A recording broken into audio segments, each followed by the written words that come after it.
Seigneur, que ta grâce, seule ta grâce. Nous voulons instaurer un état de droit. Et dans un état de droit, il y a une justice indépendante. Ce n'est pas à l'individu Félix Tshisekedi de commencer à faire justice.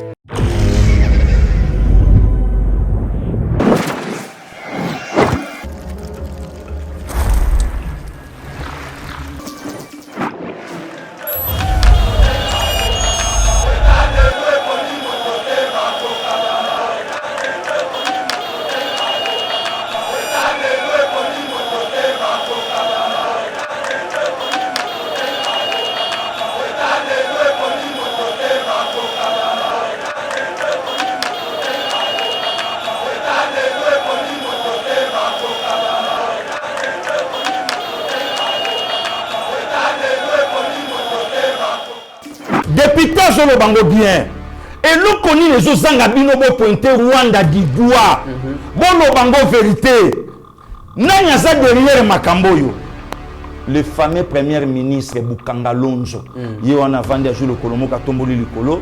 Naba ministre Nasima, silence radio. Si les lois communes à un Congo, rêve ya Lumumba, rêve ya Tala. Ce que ça a matata pour nous comme chef de l'État na Congo. Ngana ovité nga Abedacho. Toza ba dirigeant sorcier, dirigeant zobo ya kokende Israël, aoya kokoya tutuka. Tout ça bango. Parce que gili. Nous yebisa yo. Azoboya konyanta terre sainte. Akendate. Bazo memaye yaka tokende Israël. Ekoya kokoma kuna pa mokonza kende ki Israël. Nakende. Nazo yebisa yo ndeko. Parce que gili. Batala oyo président. Nana za pemena ya chuke nazo mona. Commanda Yesu. Zwa moto na kombo na Yesu. Parce que gili. Nani suna omona na Odombo moto na kombo na Yesu. Wana prière. Wana lo sambo ndeko miti. Ya chuka tika lisko yemoko. Na moni ya chuke na mfutima. Feu. Au nom de Jésus, na récupéré Yachuke. Na ju vocalo Yachuka yemba. Na latisi yango na nzoto. Yachuko tika liyo mo côté. Congo ezana sima na yo. Tozana biso na tina ya mabo salate. Masumu na yo malimbisami. Zonga na mboka. Bienvenue sur Yeba TV, mesdames et messieurs. Très heureux de vous retrouver dans le cadre de notre émission Éveil patriotique. Conflit RDC-Rwanda.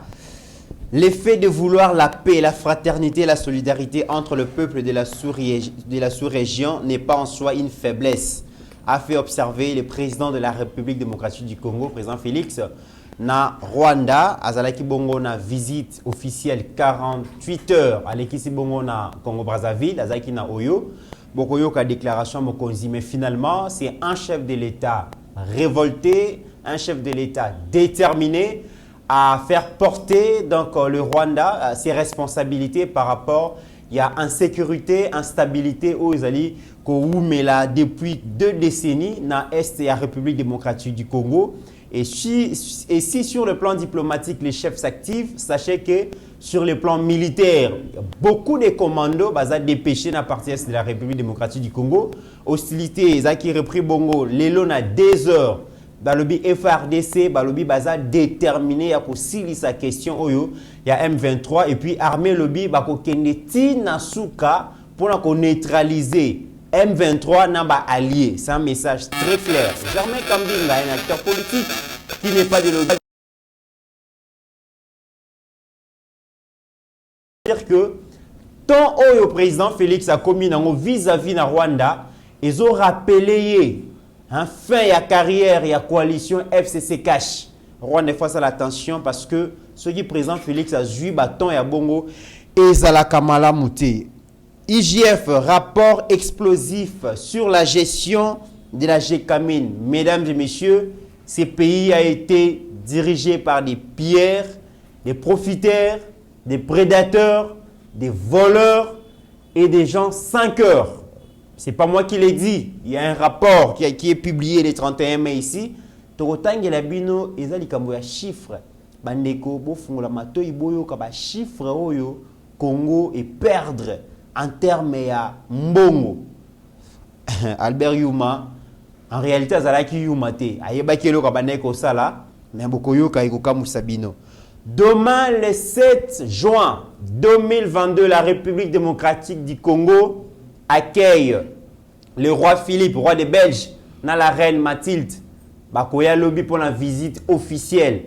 Jean-Pierre Bemba, leader, il y a parti MLC, na Twitter, na yazali ko mobiliser ba Congolais na ba Congolais, habito za la bongo na ba grands acteurs pour na ko réserver un accueil chaleureux, na roi des Belges, roi Philippe, na la reine Mathilde. Mesdames et messieurs, Tokobeta lisolo nango. Tokobeta pe lisolo, ba Congolais na ba Congolais baza très motivés, très déterminés derrière les commandants suprêmes. Lelo tomoni bongo excellence Adel Kainda a convié qui ba Congolais na ba Congolais, ba Kinois na ba Kinois na prière et intercession en faveur il y a République démocratique du Congo, son président et son armée et Indaki ba mama ou ba bouti biso ba tandi mabumu na c'est pour na kosambela. Est-ce que oza malédiction te pour na Rwanda na ba traître la République démocratique du Congo a ba mama baleli bokoyo kango. Mesdames et messieurs, l'anniversaire et Joseph Kabila a fait du bruit alors que Tobanai Kosi la totale image a fait Joseph Kabila Azaki Nabilanga ferme espoir qu'on récolté je pense 1500 hectares de maïs. Bah lobby Joseph Kabila Zali Kolobate Kasazali ko travailler pour le peuple congolais. Est-ce qu'il y a des archives? Qu'est-ce que Kabila avait? Qu'est-ce qu'il avait fait avant qu'il comme président de la République? Mesdames et messieurs, nous allons remonter les temps. Donc plonger dans le temps. Quand même Kabila, qui était-il avant qu'il soit millionnaire? Aujourd'hui, autant de questions qu'on résoudre à travers cette émission. Pasteur Guili, notre invité de tous les jours, de tous les temps, est là pour répondre à toutes nos questions. Laissez-moi souhaiter joyeux anniversaire à notre jeune frère, notre compagnon de lutte, parce que midi. Pourquoi? Des papas. J'espère que Boyo Kaka. Mais bon, mon athée. Photo Yangwana, entre Ghana, Trésor Kandolo. Na président, na champion Junior Makabou, c'est jeune homme qui est là. Yowana Babi, l'oreille du chef des papas, joyeux anniversaire. Nzamba Pesa, Oyon Saroyiko Pesa, pour vivre à plénitude, Yavinayo, bonne santé, longévité, prospérité, mais aussi fidélité, loyauté, et pas à chef, et pas à leader. Et que ça là, comme on bien, jeune moro bien, à Lingaba l'effort. Yena Trésor Kando le Simbarate, débat sur Bandé Kangamarate, leader de Mtakataka. Pasteur Guili, bonjour et bienvenue. Bonjour Ndekomit, bon début de semaine à yo. Bonjour, bonsoir na bandeko nyonso bazolanda biso partout. En commençant d'abord par bandeko toza na bango toza na bango toza na kata studio DG Shadrach, bonjour les grands génies, Rabbi, Meshach, mon ami Trésor Kandolo, mon petit des papas de tous les temps de tous les jours. Aujourd'hui c'est son jour. Nzambe abatela apambola à Salé la Bango. Et les anniversaires aussi à mon DV, Giesi, Alexis Dibou, Yewana donc le petit frère de Naomi Dibou, Bawo Yanga, Bana ya grande sœur ya Nicole depuis Allemagne, Zambé à Salé la Bango, les neveux de son oncle, donc plein succès à vous, donc voilà, Machi, on est là, Ndeko Mitterrand, donc Tozali, nous c'est les Congo. Très bien, mesdames et messieurs, et Yebativu, à un moment donné, on a connu un problème sérieux, problème technique, bon, mon programme est perturbé. Nous sommes en train de travailler dans les jours à venir, beaucoup de programme, Yassika, horaire, il y a émission, beaucoup de nouvelle restructuration pour que chaîne Nabino qui n'est malade, mais jusqu'à-là, encore une fois de plus, nous avons besoin de vos soutiens. Soutien Zalika financier, matériel pèse à la cas, moral pèse à la cas, Bossambela pour un leader Nabino, journaliste Nabino, invité Nabino. Nous avons des problèmes techniques au Péto Zaliko Bunda. Ceux qui battent à bonne volonté, Bazali Bosunga, Tokendeli Bosso, Kosenga, Ezali, Lusumute, Tosengi, il y a bonne volonté, Bazali, Boyede Bisso, parce qu'il y avait un petit problème technique, Bosantirango. Mais nous sommes en train de travailler, nous espérons qu'avec tout ce que les DG est en train de prendre comme, tout ce que les DG prend comme initiative ces derniers temps, ça va essayer de résoudre les problèmes. Merci beaucoup. Nous savons que Toko surmonter avec la grâce, avec l'aide des dieux. Pasteur Guili, question Yali Bosso, le chef de l'État, commandant suprême de la République démocratique du Congo, apparemment Zalikola la lissouté. Question il y a Est, question il y a insécurité dans Est, ils allaient tourmenter chef, ils allaient déranger. Et aujourd'hui, un fin diplomate qu'il est, le président Félix, s'il arrive, il y a que prononcer ma phrase, il y a ma menace, ma phrase. Il y a une intimidation, ma phrase, il y a une mise en garde, ma phrase à révolte, alors qu'il y a un fin diplomate. Pasteur Guili, l'homme est fâché, l'homme est déterminé, l'homme veut finalement que le Congo soit respecté parce que Azali a invité même Rwanda à tirer les conséquences sur Makambo Zali Koleka, mais Azali ko promettre communauté tant nationale qu'internationale que la République démocratique du Congo défendra sa souveraineté. Et l'obité que ton Kobe banana ba voisin, mais seulement que le cola ba musuba kanisa qui politique à bon voisinage, il y a fraternité, il y a solidarité, il y a faiblesse, le président veut donner une autre leçon par rapport à où déjà ba moni. Avant Toyoka Mokonzi Mboka na Oyo Makambalo Baki, Pasteur Guili, la déclaration du chef de l'État ces derniers temps par rapport à la relation Rwanda-RDC. De comites, merci. Mais je crois que les pays, le peuple est derrière son père, derrière son président, na Babiloko Oyo Nyon Sotozela Kinaye. De comites, Congo a joué le 5e président. Parmi les 5 présidents, il y a des présidents faux militaires. Pasteur Guili, yo banga ba soldat te Pasteur Guili. Ba président faux militaire. Des comites. Ah, na lobby na yo, na lobby des présidents dans l'armée, des présidents faux militaires, à commencer par Maréchal Mobutu. Beaucoup de professions, journalistes en même temps, militaires, grand commando, officier, général, colonel. Aketi maréchal. Maréchal. À ceux qui se bagradent sur l'armée. Donc, et l'autre qui est empereur, roi. Tu es Joseph Kabila. Papa, rien. Mais, Sony o le lobby sotoyoki, na présent pendant 18 ans, comme Joseph Kabila, oyo guerre et bandit na époque na yi. Akoyi ko 600 votés. Akoyi ko 600 votés. Et aujourd'hui, un président civil, oyo aye, oyo bato belé ba pesa ki chance té. Aye ya koloba. Ndekomi tu te rends compte un président entre guillemets militaire atikala jamais ko sala ba déclaration oyo président civil a sala lelo. Mutazo bundiso mozo banga Congo banga kotanga kombo na ye. Ndekomi terana ya. Tozo tambola na ba petit lelo avant to ya kutana awa. Nazo yebisa bango ba faculté ya ba mbendre. Ba faculté ya ba toro, ba faculté ya ba yuma. Ba faculté ya bangaya chindongo na jeu bisa bango ba terme ba kino vraiment moi na kindeka comprendre biloko na jeu bisa ba petit de papa beni soki o moni mutazu mbongo akomi kolinga basi ya batu kokeno musikate comprendre mbalamo que non c'est un taureau soko moni mutu azui la ou bien atombwami na lopete alingi lisuko bandela batu bonjour te yeba pesa ye yeba ke ya la batitidi ya ba péré azoluka abomba ma par rapport ya eloko moko boye soko moni mutu moko boye aza sportif azolinga kobundana ba sportif te mazolinga kobeta ba non sportif yeba ke impéré yango moni kuluto ase kwa lobaki ndenge nini ozobeta mutu oyo yebi ke okobeta ye voilà zo risque ya kobundana mutu oyo yebi te ke okobeta ye wana soko beti to lobaki c'est bon nazo yebisa ye tango moni mutu azolobela batu na se ya masanga na se ya noir définir mbalamo que non c'est un complexe maintenant on va comprendre pasteur le ngolo bani na soya ndeko mitelana ya to vandi na kata République démocratique du Congo to jouer un président oyo biso nyo sotopesa ki chance to lobi ke guerre oyo ezosila depuis le 26 janvier 2001 si le 24 janvier 2019 président de la République atikala jamais koloba que nous sommes agressés par le Rwanda. Eux, c'est le Rwanda de Moutou, azoko alimenter M23. Tout ça là koyokate.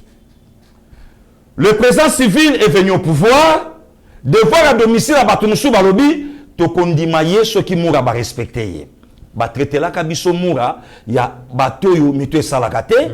Au contraire, une unité très très disciplinée. Le Lobasali, ba colonel Emedo de Kobo Sanate, Bazawana. Donc, au moment où Moussa les Salama comme il se doit, to kondimaye na problème ya guerre ya est. Aujourd'hui, le comité Ranaya, le chef de l'État, a bandi kozeton. To vandanga na yo. Na kata RDC, bato bazolo bababi mokonzamboka azobanga Paul Kagame. Le comité, moi je crois que lelo na moment oyo batu lelo bakomolanda bémission na biso nazo pambola nzambe pourquoi puisque lelo ba congolais ezala diaspora ezala na kata mboka ba comprendre lelo émission ya kolanda na bémission so ya otala te Voilà. lelo otala quand même émission ngana yo tala même na commentaire tala ndenge batu baza lié na mboka na bango ba bénédiction ça ba pambola bino nzamba batela bino vraiment des pères et des mères ozomona ke baza na biso Voilà. et moto ya zo koza kofinga tala encadrement tala encadrement voilà des comités alors tant vous faites bato batali babi akoka Paul Kagame te po bayebi ke Paul Kagame le lesa nango solo ko bomba mate Paul Kagame azala cité na mort ya Juvenal Abiyarimana na Pierre Ntaramira le 6 avril 94 bayebi ke ça nango ko bomba mate lelo Paul Kagame azwaka le pasteur Buzumungu achaka comme étiquette alors tana komi yemoko na posa pouvoir alongolié bayebi ke Paul Kagame donc yemta komaki le grand stratège lelo ya Afrique centrale à faire face Nakakuta Museveni. Alors qui est Félix? Oyo akozeton nakaga ba communicateur rwandais na po ya Congo. Baloba yango ba o nyonso. Aobanga Kagame. Mais lelo yo tango akepa sasu. Ya koyebisa sasu en face. Que soki na luka ki pe ezala ki signe ya faiblesse te. Que non Kagama kanisate que non boy na boy. Oh! La majorité ya biso ba congolais to lobaki nini to kende ka to bunda mbala moko or abandesko komema lelo bala ka biso ba déclaration lelo Paul Kagame a osala sko pour na Congo silence radio de Mitterrand et ngelo ba ki fait la paix prépare la guerre donc tongo konzamboka ndako luka kimia abandaki déjà komi bongama na kati bitumba abandaki déjà komi lengela eba ke non na suka na ko faire face na un certain Paul Kagame lelo mutakolo balisu likambo azate mokonzamboka alobi ngwa alobi ngona poto alobi ngona oyo asali visite aller retour na Luanda ayebisi ngo Lorenzo do engelo bake boyoka sikoyo soki Paul Kagame aza mobali a osé et de comité Kobo-Sanate, Tozalelo le 6 juin, c'est depuis 2 heures du matin, et FARDC, à Sassaraki Djasso, contre le Rwanda, Yakolobake, Tokozongi Sabitumba, et Sika Obitumba, et Banda. Très bien, Pasteur. Mais ce qui est étonnant, le comité Rana Ezanin, silence radio à bactère politique. Tozoye la bango, Pasteur Gili. Tola nana nous oyo déclaration fracassante Mokonzi Asali, mesdames et messieurs, le Rwanda. Démystifier Mokonzi Alobi et ça secret polichinelle. Pendant que le bagage sous sécrété, c'est le Rwanda qui soutient les M23 parce que c'est mouvement pendant 20 ans. Voilà, avec ça sous sécrété. Voilà. M23 est soutenu par le Rwanda parce qu'en 2013 FRDC et Silisa qui ba ngala et Botola qui ba même arsenal militaire. Les lobonions sont basés à Pesa Rwanda. Tout la déclaration chef de l'État à partir à Oyo comme ça to ya Kozonga. Merci de comité. Paix recherché depuis son avènement à la magistrature suprême n'est pas à considérer comme un signe de faiblesse, a renchéri le chef de l'État. Dès mon accession au pouvoir, j'ai voulu envoyer un message très clair à tous les pays frères voisins.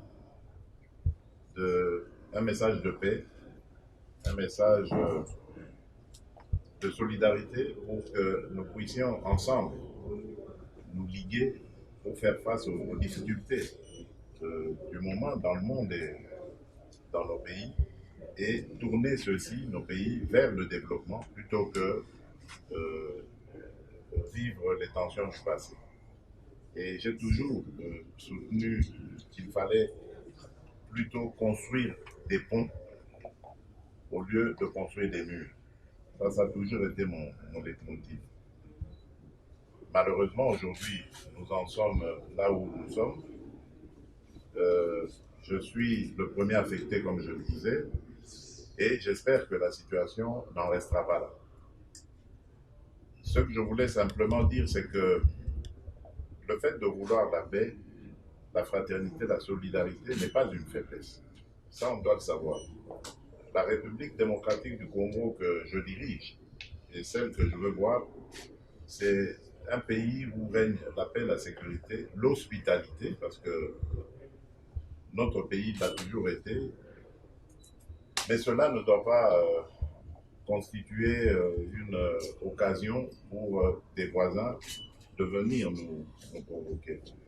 Donc j'espère que le Rwanda a retenu cette leçon, parce qu'aujourd'hui, c'est clair, il n'y a pas de doute, le Rwanda a soutenu le M23 pour venir agresser la République démocratique du Congo. Et j'en veux pour preuve le simple fait que en 2013, les mêmes M23 avaient été totalement défaits et leur arsenal avait été confisqué. Si aujourd'hui ils ont repris du poil de la bête, ça veut dire qu'ils sont partis de quelque part. Le président Denis Sassou Nguesso a vivement salué la visite de son homologue de la... Pasteur Gili, mokonzi mboka alobi yango, a marché, monté, alobi yango na se alipekate, mais eloko oyo zali ko kamusa Pasteur Gili, ezali attitude pe ya ba congolais. Outi ko déclarer, outi ko commenter vidéo, outi ko tala, mais le chef de l'État aujourd'hui a un soutien populaire. Eza biloko ba congolais ba sengaka koyoka bandakala. Et les Congolais se retrouvent dans la peau. Il y a président na bango balobi finalement, on s'identifie à notre chef parce que quand ça a déjà déclaration ils allaient qui que Congo a retrouver dignité, honneur et dans la prestige comme un grand pays au cœur de l'Afrique. De commit, nazoye bisabande kwa yeba TV ba Hollanda biso, oyo basala confiance na mboka na bango Congo. Oyebi ke lelo makambo ebele oyo tokomo découvrir lelo. Oui. Bato ebele bakosaka biso. Bakosaka biso. Ba biso nganité, ba oyo bakendaka na mouvance. Oui. Ndenge tozaboye Kabila mutanome Fachi. Lelo yo solidarité oyo lelo bandeko nanga ba journaliste basali pona ndeko na biso Yves Bouya. Bravo. Mais pona nini te bazwaka musala ya ko expliquer biso peuple congolais. Nous les militants de Comiteran que constitution ya mboka na biso et tu es chef de l'État devant fait accompli, un président élu sans la majorité et puis avec une majorité sans le pouvoir. Or, constitution lobby tokene maintenant na coalition. Oza na kati ya constitution. Au lieu le prélat catholique a respecté Christ, lui qui était formel, à Dieu ce qui est à Dieu, à César ce qui est à César. Le prélat a l'ongoli soutani à côté na politique, à côté na autoroute, na vitesse il fallait pas côté nango. Okay. Je demande au chef de l'État, il y a kata coalition, tokene na cohabitation.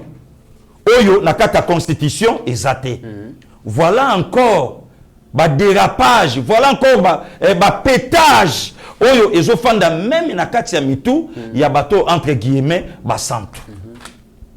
Ndekomi tovandi président Eli bapesi mbongo bandeko balanganga bien na lobakelo koyo lokola biso tokende potote banoko basa kuna ba obeta biso yokende yebisa bango ba voler victoire ya peuple. Oh na sima peuple wana Martin Fayulu abombi le Kabili. Martin bandi kotambola. Martin bandi kotambola. Nyonso wana fachi silence radio. Pourquoi? La coalition ekangi mokonza mboka na kingo. Voilà. Oh, loko les amba liboson de Comiteran na ya. To vivre ba makambo nyonso wana na biso. Na ba journaliste, to yebi na biso loka kolobate, to koti na kati ya ba n'importe quoi. Aujourd'hui, de Comiteran na ya, peuple congolais vandi, abandi sko ko réfléchir abi oh. Mais comment Kabila mutanoma Fachi? Lelo Kabila libanda ya nani? Ya fauteuil. Na coalition na ye bako ici yango.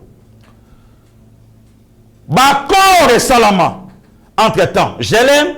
Entre-temps, kuna na kingakati. Ba photo ti lelo to monate. Accord bako sela même na bakonza mboka oyo bacha makolo ate lokwa le président égyptien. Askali nonko ya Congo te. Pareil accord. Bah pareil accord. N'importe quoi. Tovandi c'est le Rwanda. Le lot Fachi a osé ton ya Rwanda. Où est aujourd'hui Martin Fayulu? Ya kolobake peuple bolimbisanga na kosaki bino. Martin Fayulu zolu koye ba place azali Pasteur Gili. Martin Fayulu yewana Rabi. Martin Fayulu yewana Pasteur Gili. Batu bazali ko kufa na Rwanda, bitumba na Rwanda. Président Eliazali Kobina l'anniversaire Pasteur Gili. Kasengolo ngana ningaki ke non, le prélat catholique, le cardinal Ambongo Besungu, ala kisabiso opil, siko wana opulence te. Bazomo wana médiocrité. Tozomo na yamba. Na yeba kateka fe nanga mafa azalaka pe na blanc blanc, bling bling. vous Ngana kansaka que nous devons nangai de la patrie. Non, ve ma fa pe donc à la peine na babor na ye. Au sentirango. Abeti ba pembe. Abeti ba pembe. On a guerre exate parce que Wana siko guerre exate. Wana peuple aza enfamé. Wana Congo eza enfer te oya mbongo a okende. ceux qui allaient qui président Félix allait bateau dans toi les gangi. De commit. Na yebisa bande kolo komoko. Il y a des Congolais qui aiment ce pays, le Congo, comme leur nation, mais pas comme leur patrie. Professeur.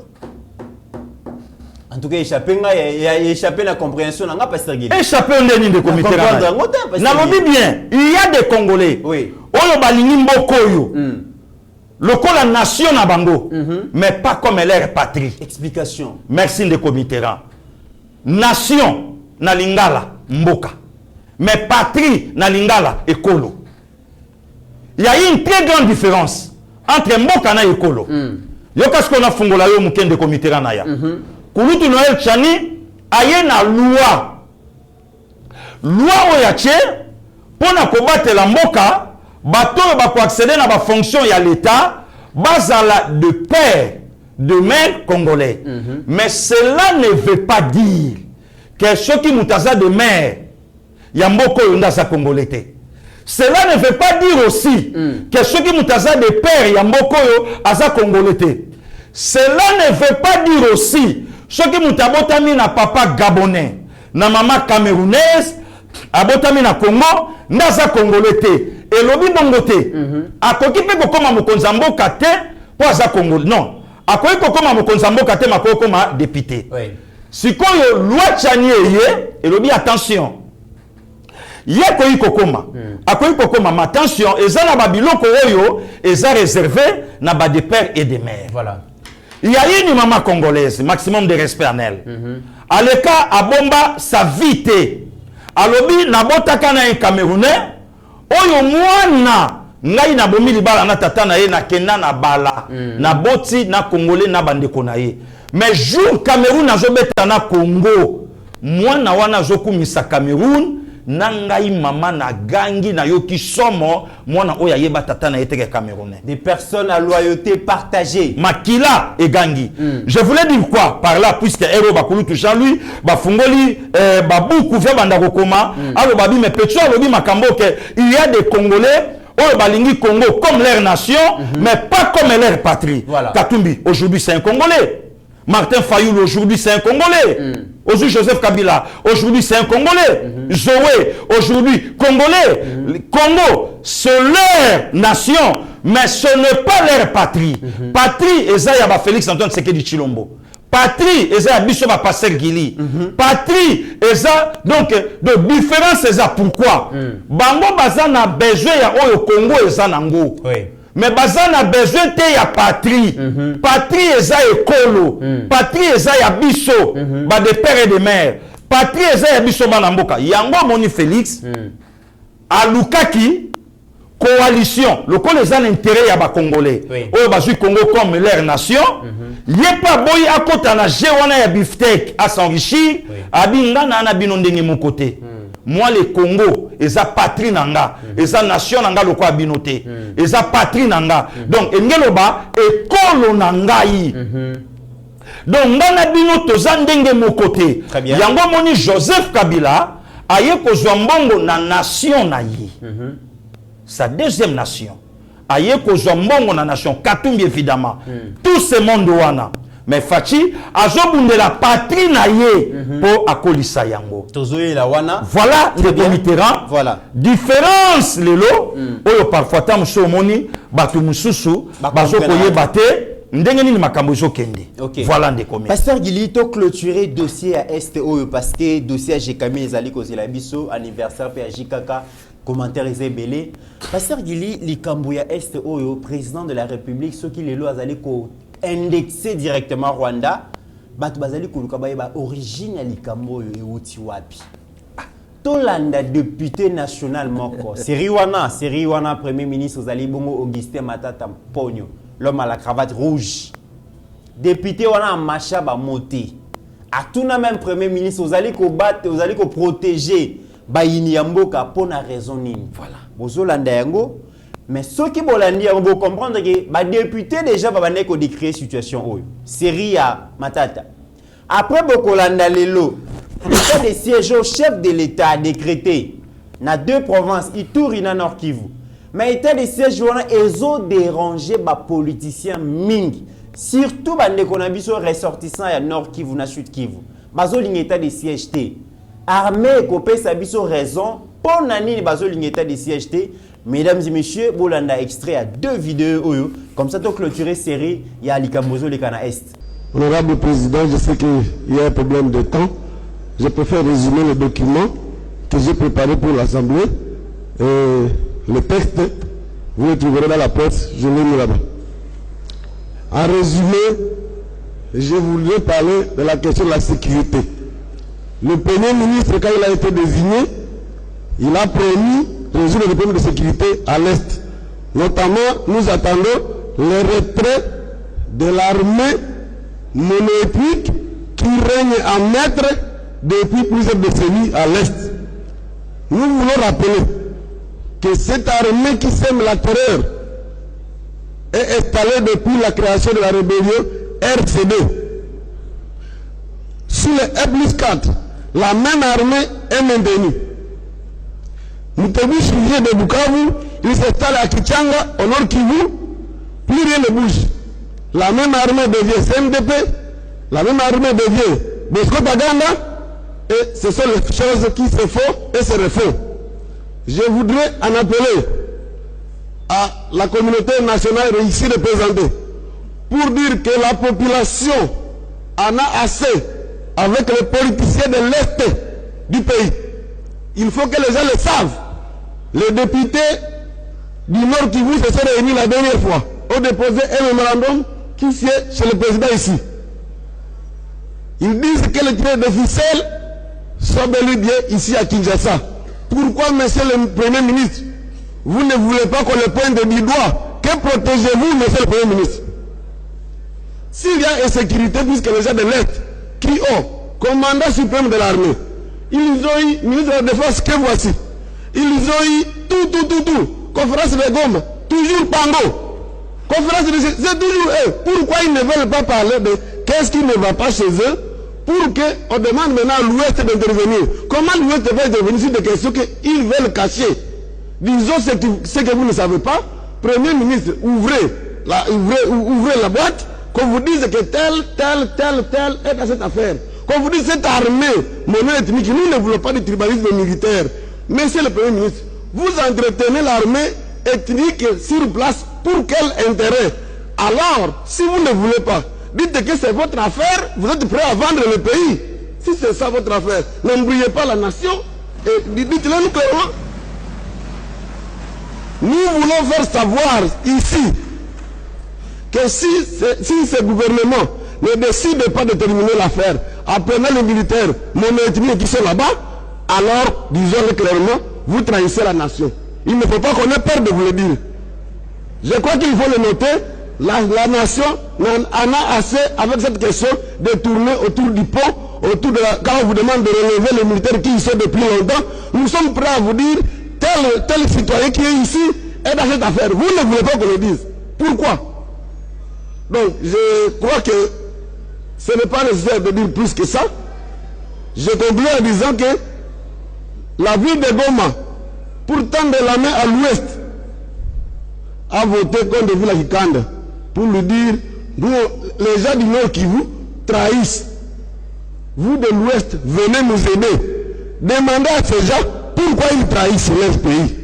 Demandez à ces gens pourquoi on soutient les pays voisins à dominer leur pays, mais ces pays voisins-là ne nous aident à rien.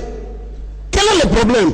Je m'arrête là pour dire que si le Premier ministre actuellement nommé, lui n'aura pas d'excuses. Son prédécesseur, on peut l'excuser, il ne connaît pas les affaires de l'Est. Mais lui, il y a vécu.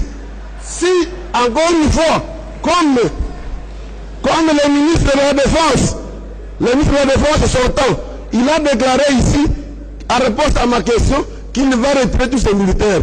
Il vient de quitter, il ne les a pas retirés. vous aussi, si vous ne sortez pas ces gens-là, nous dirons que vous vous attendez quelque part pour vendre l'Est, alors ne dérangez pas tout le monde, c'est votre affaire, vous aurez vendu, on s'arrête là, merci beaucoup. On est en train de travailler là-dessus et nous ne voulons pas jeter le pavé dans la mare. Les services travaillent, les rapports sont envoyés à qui des droits. Mais les gens qui s'agitent, si vous voyez les gens s'agiter, c'est qu'il y a quelque chose. Les gens ont peur qu'on puisse les citer. La grande guerre aujourd'hui, on veut mettre fin à l'état des sièges pour que les secrets ne soient pas connus. Mais c'est déjà trop tard. Ces secrets sont connus. Et si vous avez entendu le président du Sénat demander aux députés de se désolidariser les groupes armés, c'est avec raison. S'il en a parlé, c'est parce qu'ils ont reçu des rapports concret. On connaît qui fait quoi, qui finance quel groupe armé. Aucun n'a été interpellé. L'armée n'interpelle pas. L'armée ne peut faire que des rapports. À qui des droits? C'est à la justice et à ceux qui des droits-là d'interpeller. C'est pas nous. D'ailleurs, vous avez senti l'interpellation du président de l'Assemblée nationale. C'est déjà une interpellation. Et quand il le dit, c'est qu'il a déjà pointé des gens, des politiques qui sont avec les groupes armés. Si on nous demande d'arrêter, on va arrêter. Et si nous apprenons qu'il y a quelqu'un dans cette province, et c'est la loi sur l'état des sièges qui nous l'autorise, qui est avec les groupes armés, nous avons le droit de mettre la main sur lui et ou alors de l'envoyer ailleurs, de l'expulser de l'espace Nord Kivu. C'est la loi. Pasteur Guili, est grave. Le président Azobunda va résoudre le problème à Yebi Mutuna Makolote. Mais bateau bazo combattre l'état des sièges. Armée Yebi Sekele à Makambuzo de Kana Est. Bah député Belé Bayebi Mata Tamponyo, lui qui a un rêve aujourd'hui. Azo soit modèle na Etienne Tshisekedi, azo soit modèle na Mobutu, azo soit modèle na Lumumba, Ayebi Makambuzo de Kana Est Pasteur Guili pour na ligne ba politicien congolais bandimi basa la traître ya République. De comité non. De FCC front contre le Congo, où il fallait pas marcher pour bayebisa mokonza mboka a expliquer bango, a yebisa bango qu'est-ce qui se passe au Est. À l'Est, pardon. Ne FCC yango wana, ne comité, ne FCC lelo o balobi ke non, Kabila azonga. Ne FCC o lelo balobi ke banda fachi aya ni ne changer. Ne FCC wana ya Augustin Matata Ponyo, ya Obemina ku président, ya parlement à l'époque.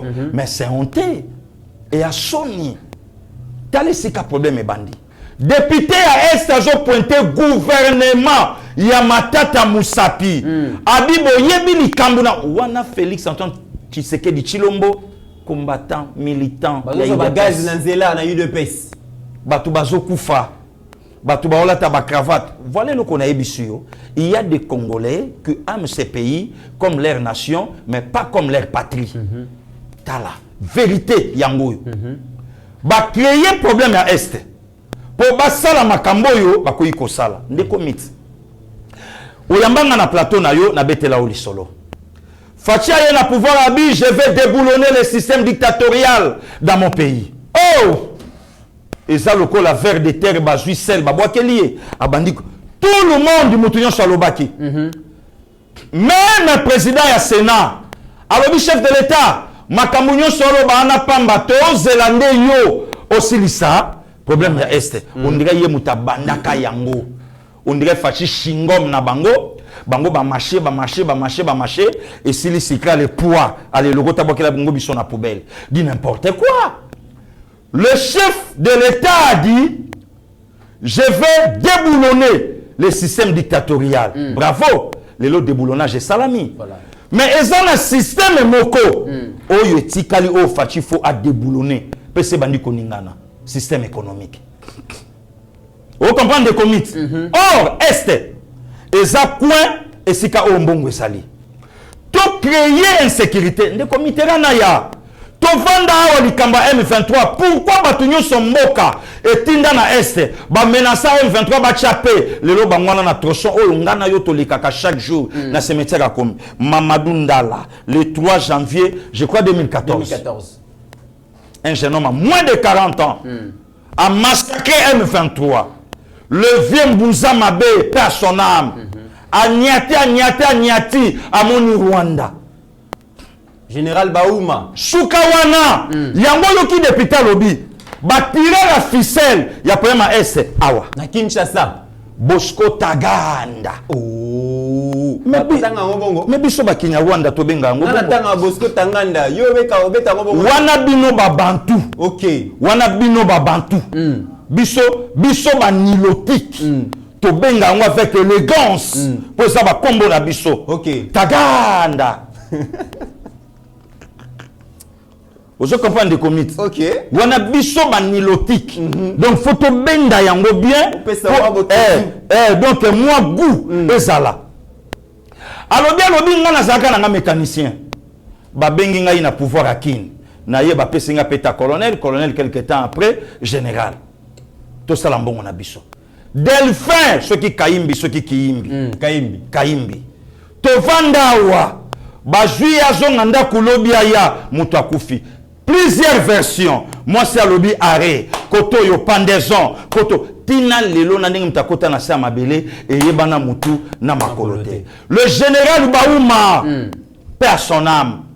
Bato batelema. Basilana na M23. Basisa bango. Le vieux Mbunza.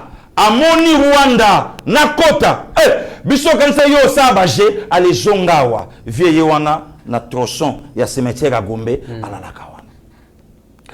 Le chef de l'État est en pouvoir. Bato yamale le mabe ba Rwandais congolais. Bundana ye ba ka okokate. Bundana ye tout ça Fachi elobi nango yo le Finlande diplomate avant de lobi abi non na kenene on a filmé ya Jackie. Jackie atikala ko banda filmé mon côté ganga film.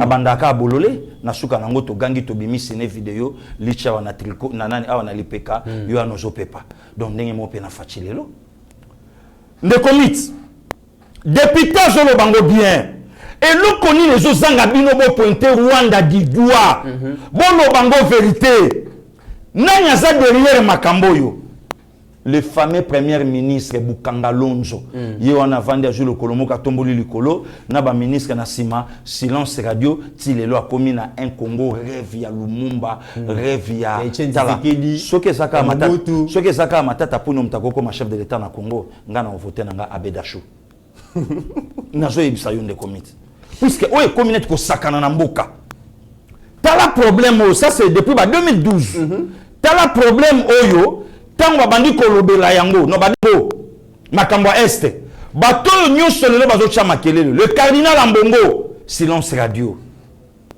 Monseigneur Fulgence silence radio le Katangé po bavanda basola silence radio eloko mokote mais lelo comme Fachi chef de l'état mutu nyonso akomi si ça non problème kuna.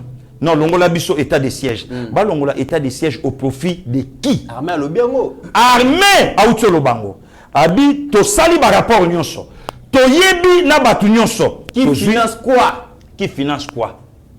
To tindi yango na baki de droit, ba yebi neni makambo ekozala. Donc ba agitation nyonso ozomona. Ne komite na lo banayo Fachi dérange. Fachi aye ko simba tina esika oyo ekokaki te simbama. Et sali ke même na Paul Kagame alobi. Et sali ke nabo yango omoni bato amitema mabe bato lokuta ya Congo.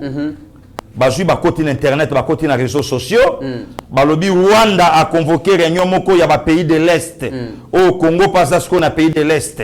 Mais ba sali réunion wana sans ba benga Congo, Rwanda, Uganda, Tanzanie.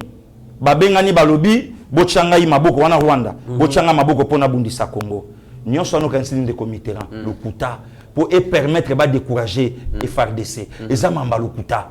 Donc lelo tant le chef de l'état a télémi ba vérité de comité tala ba vidéo wana obe minako tala ba vidéo premier ministre chef à gouvernement Augustin Matata pono mapon tala ba ministre nyonso lelo ba na bango nyonso bango wana bayebili ke sika balia kande comité balingi Congo comme leur nation mais pas comme patrie na bango balingi Congo pour Congo za mboka na bango mais ekolo na bango te. Voilà la différence de comité. Très bien. Voilà la différence. État de siège bino bozobo yeloko sans proposer eloko bino boni bolongola eloko lelonga na mona même ata ba politicien na biso moko de comité on dirait mitu na bango et kotam PC.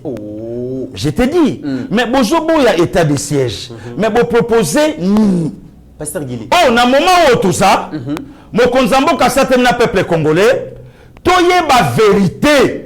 Ya makambango ya este et silapé. Très bien. Et lokoni ne zala ne bandeli, bongo e zanga suka. Très bien. Yangoana. Pasteur Guili, cette affaire te concerne. Cette affaire me concerne. Na outi comment on a eu avant midi on a prière ya kafu. Prière moko ya somo. Na moni ba mama ya Congo. Ba lalitolo na se. Ba tie mabumu na se.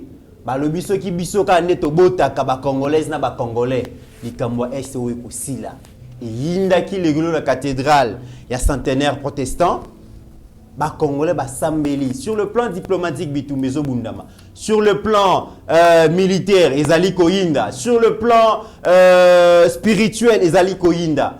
Excellence Adel Kayinda, ministre d'État, ministre à portefeuille, lelo a convié ki ba kinoise na ba kinois na maman na prière et intercession en faveur de la République démocratique du Congo, son président et son armée. Makambole Kikuna, pasteur Gilazaki témoin, beaucoup de monde ndenge le sambo yindaki, tout l'un extrait à reportage comme ça to yakozonga. Awa sikoyo papa évangéliste a déclaré. Et on a déclaré chez la on a prêt des bourses fortes. Victoire, Nenga Tokobanda, Awana, est déjà Makamo, Tokoyoka, la témoignage. C'est mon client, un jeu de possible.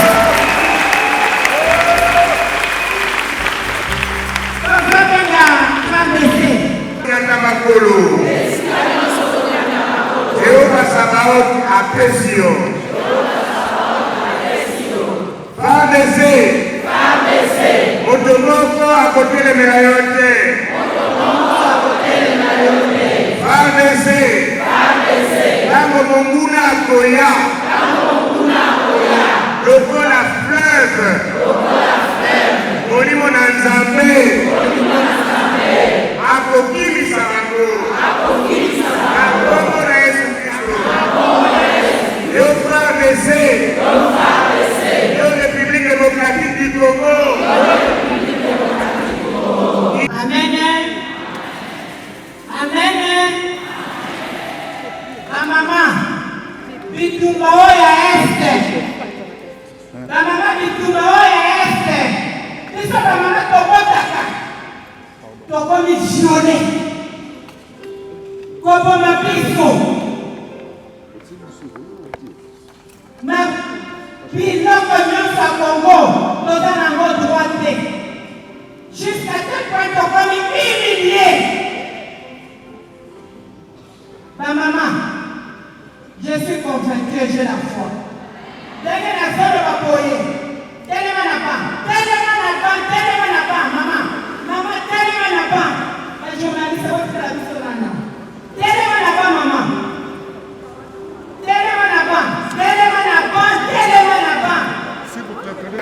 Il n'y a pas d'abord de symbolique, c'est une conviction, la foi en notre Seigneur Jésus, parce que la parole de Dieu dit, pour l'amour de mon pays et du Congo, je ne me tairai point. Et Esdras 10, chapitre 4, lève-toi car cette affaire te concerne. Et je suis congolaise, je sais que mes frères et sœurs, mes compatriotes de l'Est, croupissent dans la misère, c'est parce qu'ils n'ont pas la paix et que cette population est incapable de travailler parce que l'environnement n'est pas propice. Raison pour laquelle nous avons dit, comme je l'ai dit dans Psaume 20, les uns s'appuient sur le char, mais nous nous confions dans le nom de l'Éternel, Dieu des armées, par son Fils unique, notre Seigneur Jésus. Raison pour laquelle j'ai eu la conviction de venir m'humilier, me prosterner devant le ressuscité du 3e jour. Parce que j'ai la foi qu'à l'Est, au moment où nous parlons, c'est les miracles et les prodiges qui vont s'opérer. Et nous allons opérer. Et la conviction que j'ai eu la vision pour dire, pour que notre pays puisse arriver à se développer, il faudrait que nous ayons la paix à l'Est. C'est parce que nous travaillons d'une manière très disparate et que nous devons être en connexion pour que rayonnement et le développement avec mes frères et sœurs de l'Est. Voilà la raison de cette prière. Et pour moi, j'ai la confiance et l'assurance que Jésus-Christ nous a exaucés. Et à cela aussi, les FARDC vont exploiter de conquêtes sous le leadership du commandant suprême de FARDC, le président de la République, Félix Antoine Tshisekedi Tshilombo, parce que lui s'était décidé de dédier ces pays dans les mains de l'Éternel, au stade de martyr, et tous les Congolais sont témoins. Voilà pourquoi nous suivons sur ces traces, et aussi de notre premier warrior, le Premier ministre, le chef du gouvernement, Jean-Michel Sama-Lukonde. Je ne peux pas penser à autre chose si je ne peux pas poser l'action. Moi, je suis chrétien, on dit, la foi sans les œuvres n'a pas de sens. Nous avons posé, raison pour laquelle nous avons même récolté les $1, parce que c'était l'initiative aussi de notre président national de l'ECC, Papa André Gédéon Bokondo, qui a lancé les messages de compassion avec nos compatriotes de l'Est et qui nous a demandé que nous puissions arriver à récolter $1. Quand un berger parle, il faut avoir le discernement de comprendre ces messages et puis d'arriver à les concrétiser. Moi, pour ma part, le Seigneur m'a demandé que je puisse faire ces cultes de jeûne et prière, et c'est ce que je viens de faire. Et même avec le $1 que nous avons récolté, nous savons à qui nous allons faire parvenir.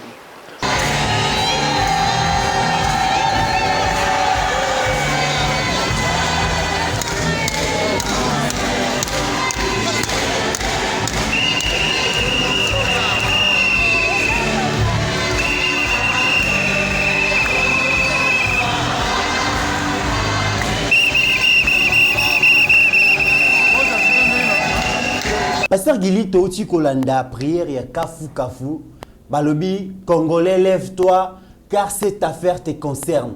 La prédication, Balobi, le Congo, c'est un corps.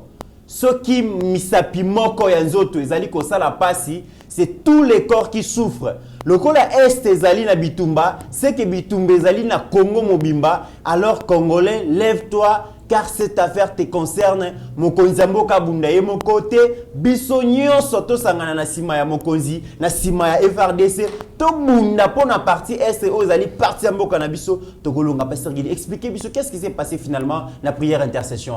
D'abord de commit merci. Le kumu ezonge panzambe, moka oyo ezotombola nzambe lokola mokonzi na nyonso. Tozala na yo le 23 juin na stade.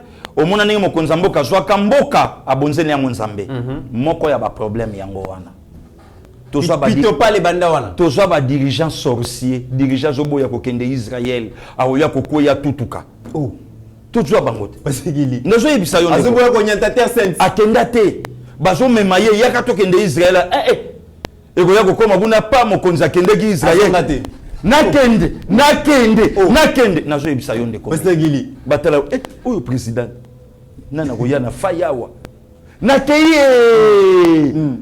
akenda te mais toye kozwa mutu ake kobonza Congo na mira lamentation ake kolela ndeko miti lelo na comprendre tant on a aucun gouvernement ya ba warrior eza en tout et pour tout. Ah bon? Même sur le plan spirituel.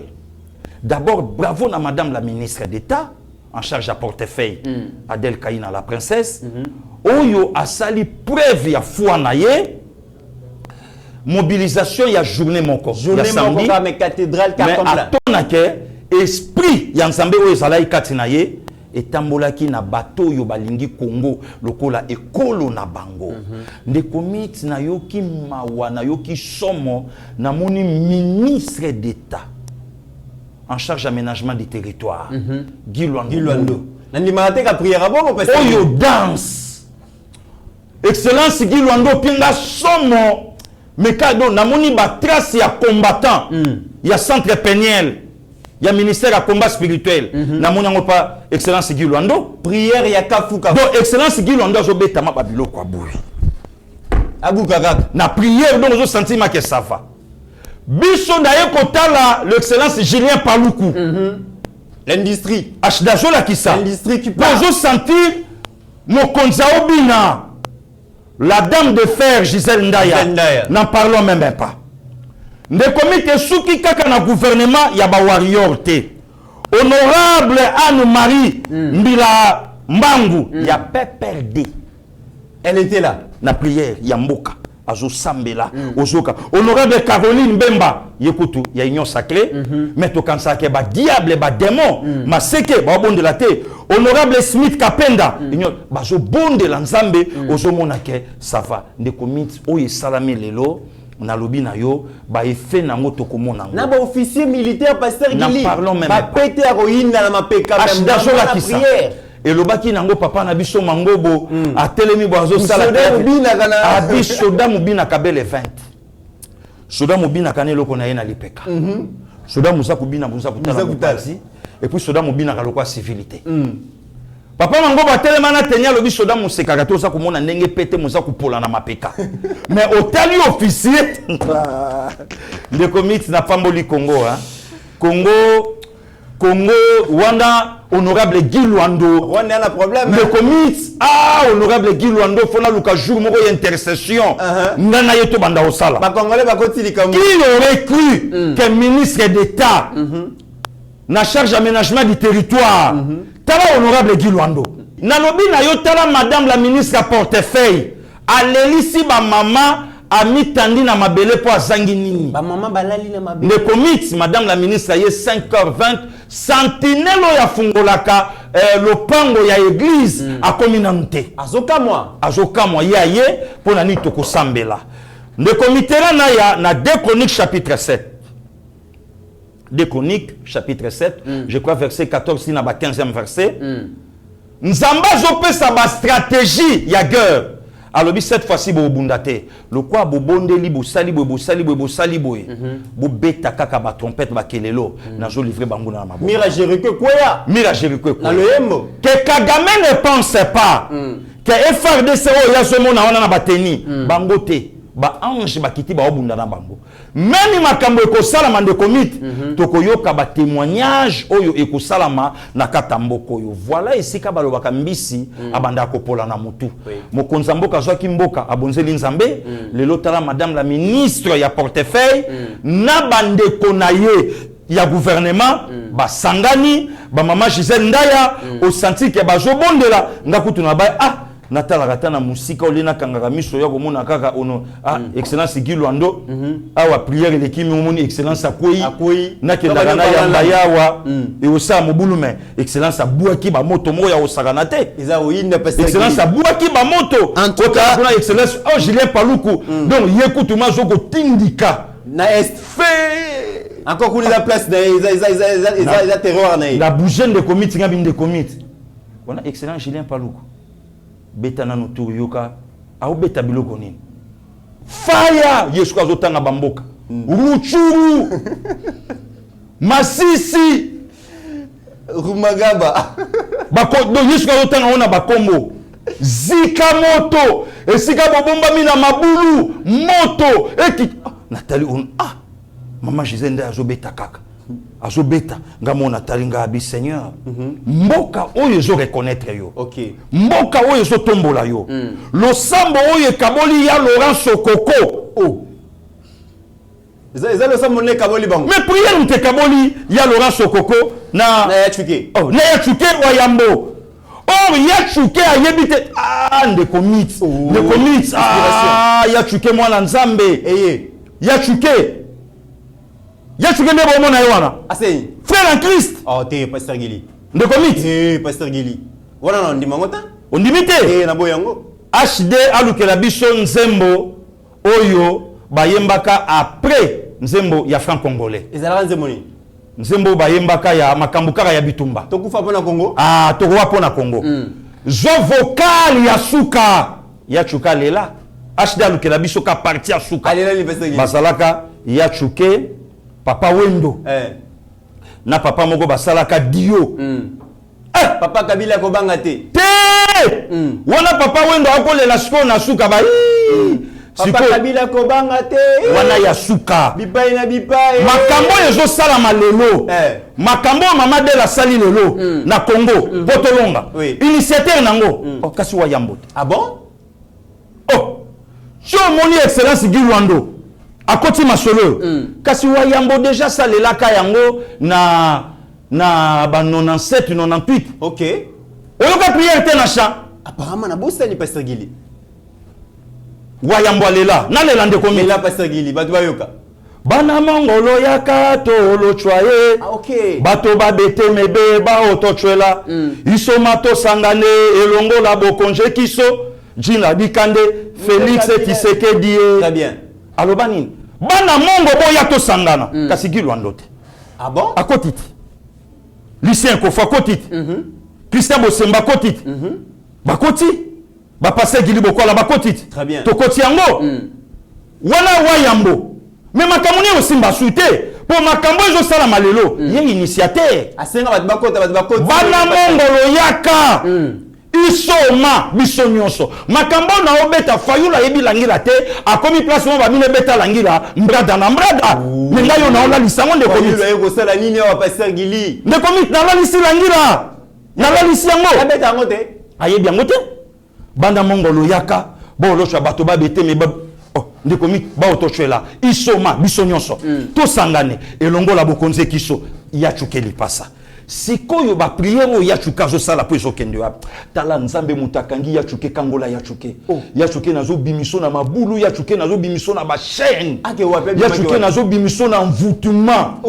Lara ya sokoko mutebande ko envoûter c'est tikyo na kombo na Yesu. Nana za peme na ya chuke nazo mona komanda Yesu zo moto na kombo na Yesu. Nani suna omona na odombo moto na kombo na Yesu. Wana prière. Wana lo sambo de komit ya chuka tika lisko yemoko. Na moni ya chuke na envoûtement. Feu. Au nom de Jésus na récupérer ya chuke na zu vocalo ya chuka yemba na latisi yango na nzoto. Ya chuko tika li yomoko te. Congo ezana sima na yo. Tozana biso na tina ya mabo salate. Masumu na yo malimbisami. Zonga na mboka. Très bien. Alors zonga na mboka, so zonga isaka ekolo te. Ya chuke zonga.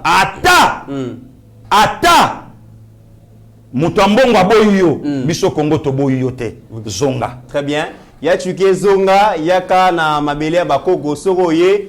Ozana place ya malamu oyo. Oko vivre tranquille. Yemoko yemba. Zabongo prison centrale ya Makala egozela yo, tozo zela na kina. Yemoko yemba. Pasteur Gili to évoluer en tout cas marmo este to boucler yango. Prière et salamaki. En tout cas, le comité, bravo na madame la ministre à portefeuille. Très bien. Bravo. Babiloko aboye tangu bato bazali banda ya pouvoir bazo monango, bakondi make eza na bato nzamba zo sale la tomboli, pe likolo ya makambo nyonso Yesu nde mokonzi. Très bien. Donc bravo nzambe a pambola ye, nzambe a tombola abattel encore libota ya excellence Guy Luando, ya mama Gisèle Ndaya, ya Kulutu Julien Paluku, non seulement bango na ba honorable ba alaki, même matana ba ministre oyo ba yete, mais lokola ba oya bango ba salaki, baza de cœur na bango nzamba pambola gouvernement, non seulement ka bango même couple présidentiel. Voilà. Oyo na mboka mokote, okokuta makambo yo, même premier ministre après sa ministre na Val Kendo Salaboye. Que Dieu bénisse Samalukonde, nzambe abatte la pa. Voilà ba congolais au balingi Congo comme leur patrie. Très bien. Mesdames et messieurs, oyo ba lobi eza biloko oyo ba sujet asuka oyo ko sepelisa bino te mais ko énerver bino et notre objectif est pour ko énerver bino boula muka. Congolais, lève-toi car cette affaire te concerne. Makambo tozo loboyo ezo concerner bino. IGF, rapport explosif sur la gestion de la GECAMIN. Mesdames et messieurs, rapport examiné netozo zoara à synthèse nango. Entre 2010 et 2020, les partenaires de la GECAMIN réalisent 35 millions de dollars. Et la GECAMIN n'a reçu que 564 millions de dollars en termes de royalties. Va réaliser, va partenaire à GECAMIN, va réaliser 35 milliards de dollars. La GECAMIN n'a reçu que 564 millions de dollars en termes de royalties. Wana liboso. sur les avances de la GECAMIN à l'État congolais à l'ordre de 591 millions de dollars, 431 millions de dollars sont intraçables. Donc sur 591 millions au GECAMIN à foutu à l'État, 431 millions et bunga intraçable et bunga et plus qui n'est banité. Sur 175 millions de dollars de parts et apports du contrat chinois, la totalité il y a 175 millions de dollars reste introuvable. Place qui n'est banité.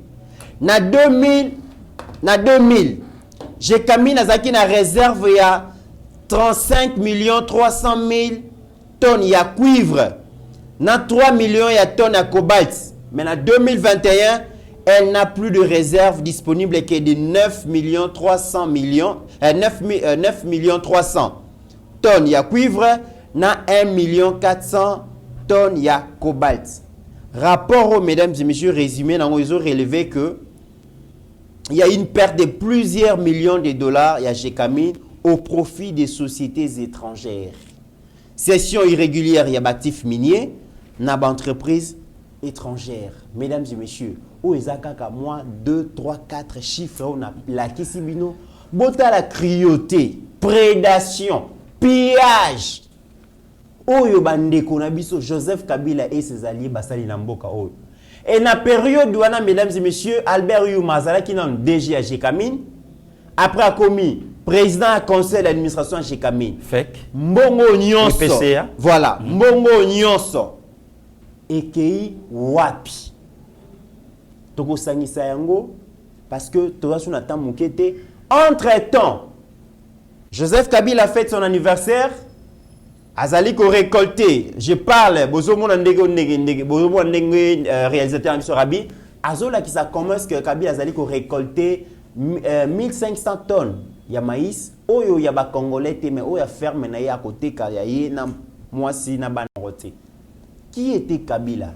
Aouta wapi? Azala ki na nini? Ba faire nini na sala pour vivre mieux? Na habité, ceux qui Congo za paradité. Qu'est-ce que Kabila peut dire? Qu'est-ce qu'Albert Youma peut dire? Qu'est-ce que Moïse Katumbi peut dire? Mouto a sommé le qu'on a 6 millions et prêt à Teki on a 95 millions 3 semaines après.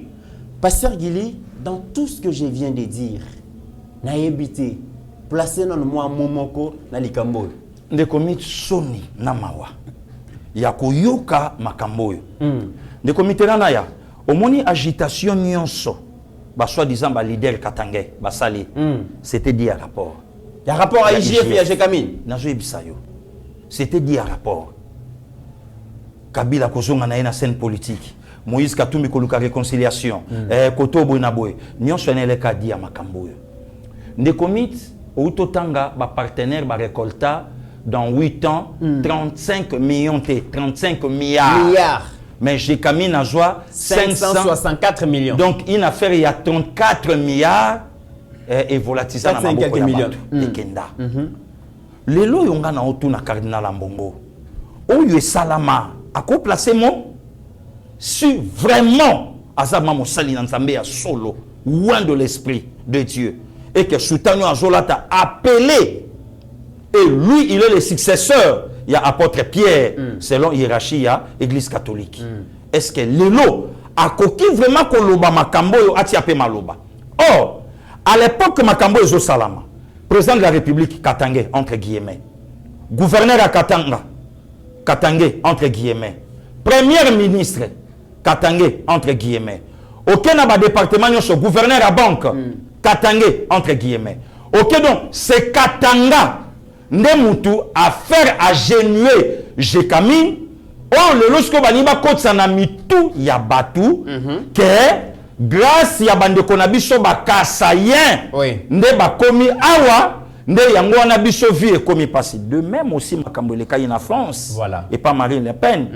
Croyant nini que le lokola ba africain ba tondi mingi misala oyo sengela ki na biso to salango ale bango sko ba paya ba komi ko salango. Or dit n'importe quoi makamba lokuta. France azo vivre na grâce na Afrique. Na Afrique. Na pillage Afrique d'ailleurs. Mais tala oyo et salami de comité ranaya na complicité ya cardinal Ambongo pour appeler sa mot d'ordre na monseigneur Fulgence ya kosala makambo. Mais pourquoi pas batombo na neloko?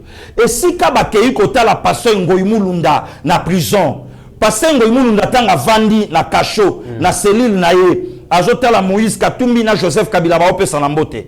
Le pasteur Ngoyi Mulunda ayebi ba menace à joie pour a publié Joseph Kabila en 2011. Le pasteur Ngoyi Mulunda bosani émission salate na RTNC sur Moïse Katumbi. Maintenant, à ça la émission mon pasteur ina kataote na après l'élection, tant ba longo le président Seni. Oui. Azo réclamer ba mbongone ba opesa été alobaka phrase moko. Alobi le jour où je vais publier sur la réalité de l'élection, les gens vont se repentir. Voilà. Ayebi makambo. Or lelo ne commit ngakutu na lingaki bandeko nanga bakatange batelema sikoyo. Ne komite na ya ozotunanga mais lelo nga na kozwa maloba oyo tate episcope Ambongo alobaki que soki Congo papa cardinal a ko maudire Congo te au nom de Jésus. Congo c'est une terre bénie de Dieu. Pe biso bandeko to na kata Congo to pambwama. Effectivement ça paradis parce que c'est avec tout ce que nous avons. Mais Congo pas mona que ça paradis. Batumi balé o lelo basali réconciliation. HD. Alors là ça va photo Rabi Azolaksa. Voilà. Tala ndenge bato wana bayaki na Congo. Pasteur Gili. Ndeko mit.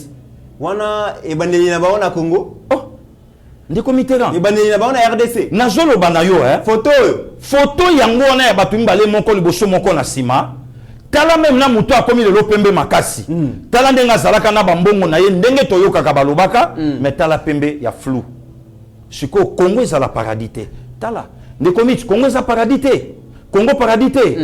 HD achelanga photo ya Joseph Kabila avant aya na paradis natanga komi na paradis. Avant ya na paradis. Oh, qu'est-ce Congo ezala paradis? Avant et après. Avant et après. Ah bon? Avant et après. Pour les loba tuba wela ka ko finga pa nga kutu na yebisaka HD ngai kutu na lingaka chaka ba photo avant Fachi po na kati ya Fachi batutu ba mona ngande na komi mais batu mususu oyo bazalaka avant Congo na Congo ne commit au contredire ngana nini tala ba image au photo Kabila avant pouvoir et après pouvoir. Et si ka ba chuda ba fandi et si ka ba tatilu kusa ba fandi ba émission kito ba fandi ba jimpio kito ba fandi ba tali ba bi mais eloko nini biso te ko lekisa na ba poto awa. Et si ka ba charmant ton kole ba fandi na ba statue de la liberté. Eloko nini to lekisa awa na poto awa ba passer Roger Kabonga mama Karine. Ba papa jipi mukendi place ba fandi ba bi eloko nini biso te lekisa na poto awa tala Congo lola. Y a pas photo, y a pas match. Et le prélat catholique wana nyonso soko sokoli wana je kamine. A koki ko transformer ba congolais té. Mais Congo est transformé. Congo est sali.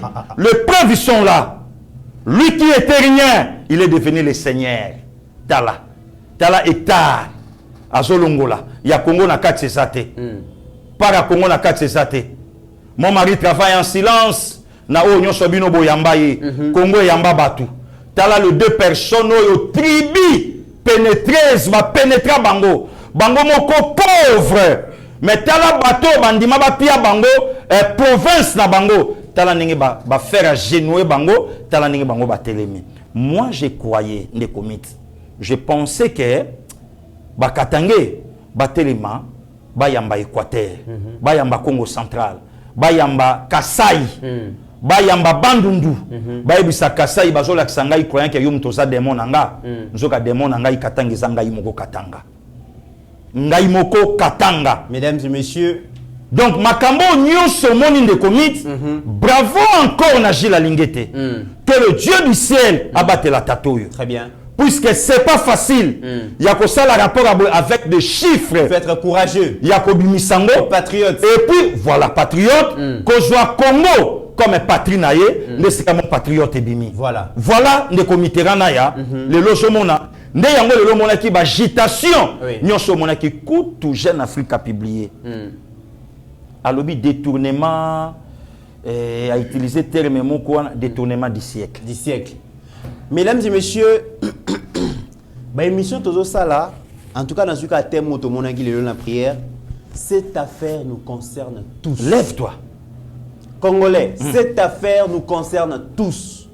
Ces rapports et IGF nous concernent tous. Lèvons-nous, concentrons-nous sur tout cela. Au bazar concerné dans le dossier.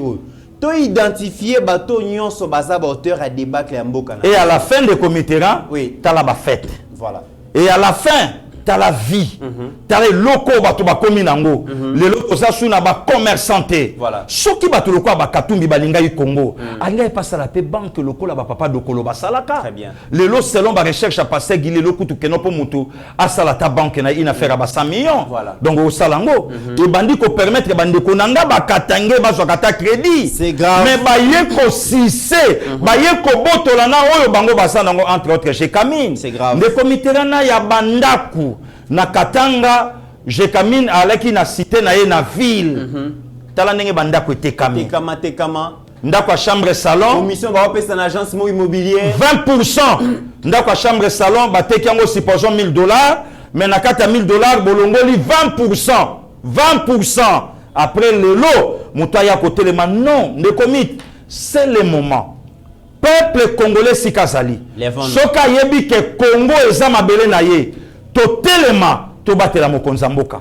Fachi c'est un homme d'état. Oyo le nom de comité to yebi ke lokola Fachi koti na guerre contre les mafieux. Oui. Accompagné par Gilles Alingete.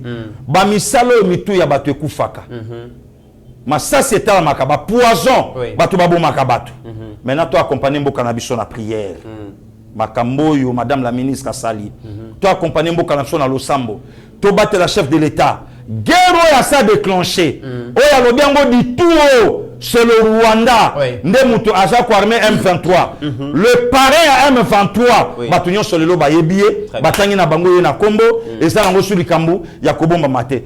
Peuple congolais, nous sommes infiltrés. Il faut aller à l'étranger pour soutenir. Non, il faut à la Congolais naturaliser. Oyo Congo est une nation na yo, mais aux Congolais te Congo est la patrie na yo. Voilà. Voilà. Mesdames et messieurs, Tokomi Nasuka d'ailleurs naza suna courage d'énergie te yako. Ah, de comité. Mutumoka bandai ko finga ngai de comité ra akozwa ba vidéo ya kalati ndenge na alaki. Mais ngai kutu bien. Makambo to moni. Ngai kutu bien. Yango tu HD mikolo nyoso chaka nunga ka ba vidéo nanga ya kala limisa nuka ba vidéo nanga ya kala ningi na bandai ko bunda ningi kutu nanga Jean-Louis bandai ko linganga abako sube na telemi na mir na oloba na boye le peuple congolais place ça faut pas sur la bilamba boye Tokomi na suka rapport à Jekamino boye vraiment des comités là tokozongela yango semeno mo joie velumba velumba de comité bongo bora likolo wana Qatar bubu pilover bongo na se mombombo dominé il y avait nangalita bembo. Mesdames et messieurs, on a fini pour aujourd'hui. Pasteur Guili, 1 minute. Le roi des Belges, roi Yabano quoi quoi ya de comité récemment pour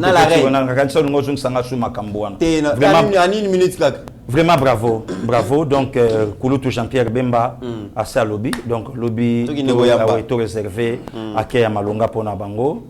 Et après bango papa waro mazoya malgré que bato muso bazolinga ba même malikamba pape na ndenge moko ya spiritualité or papa zoya tant que représentant à Vatican or Vatican c'est un état où il y a une invitation à homologue le président de la République il y a RD Congo ou azobenga donc les lotong bato bazolinga ba lobake bolinga te mapamboli a pas plutôt zanga yango pona makambo est bongo mapamboli o bango ba pesa biso elinge lobake ba bénédiction so mona ba pierre biso te po bazape na ngote.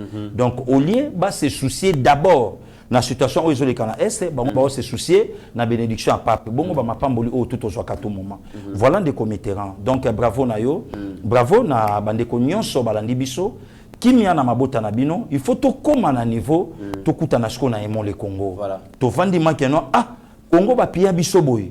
Congo ba sali bisoboy. Toyoki makatanga telemi ayambi Kasai, habito za na kata Congo, ozande konanga c'est pas pour rien to kangana, to ebandeni to ko sunga. Na suka de komi dangana loba, biso ba province mosuto za na respect à Kasai.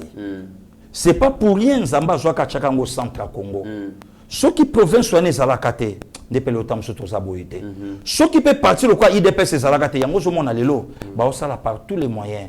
Ba panza Kasai, ba déstabiliser IDPS pour et ça la canette ko sala. Mais Dieu merci, le Congo est abomoko, le peuple congolais ba si ba comprendre ndokinani. Mesdames et messieurs, nous sommes arrivés à la fin de cette émission. Si nous avons débordé avec le temps, comprenez parce qu'il y avait beaucoup à dire. Et ça révolte congolais, ce somba bic rouge, banda koma kombo ya ba politicien nyonso o esengeli totinda ba on a retraite. Ba politicien o ba komi impropre à la consommation et à vie politique. To identifier bango ba élections ali koya bato mususu baza na carton rouge ba wi ko participer te na vie politique justice ko sala makambo na honte ko sala te etali biso te mais biso moko souverain primaire to yeba na ko sanctionner les acteurs politiques oyo ba se compromettre na gestion ya mboka na biso rapport ese belé à mes gestion. Mesdames et messieurs, Congolaises et Congolais, tellement car cette affaire nous concerne tous. Toza de cœur, la bande de Konabiso et Est, Oti Kabinote, FRDC, Bozan en soutien total à Eba TV, Tobosani Binote, Bobundapon Ekolo, Biso Tozana Sima. Merci Nabino Nyonso Oyo, Bo Joakim Abakou Yakolanda Biso à travers ba téléphone Nabino, ba télévision Nabino, Bo partager largement émission Oyo, Bo la Kisna ba Congolais qui ba Yinyamboka, Baza Libana, te Bazana Katiamboka, mais Sengito Tia Bango barrière. Continuer les sous-souter. N'oublions jamais que au-delà de nos divergences d'opinion, Natang Oyo to jouer à l'unisson, to sangana sima mokonzi mboka, to sangana na sima gouvernement, to sangana na sima d'institution na biso nyonso, surtout na sima armée na biso, to résoudre nos problèmes et insécurité na est, les restes pour na ba ambition politique na biso, to kotala yango kaka soki kimi ekoti na République démocratique du Congo. Que Dieu bénisse la République démocratique du Congo, que Dieu bénisse son président, que Dieu bénisse le peuple congolais. Portez-vous bien car chaque jour est une vie. Seigneur, que ta grâce, seule ta grâce. Nous voulons instaurer un état de droit. Et dans un état de droit, il y a une justice indépendante. Ce n'est pas à l'individu Félix Tshisekedi de commencer à faire justice.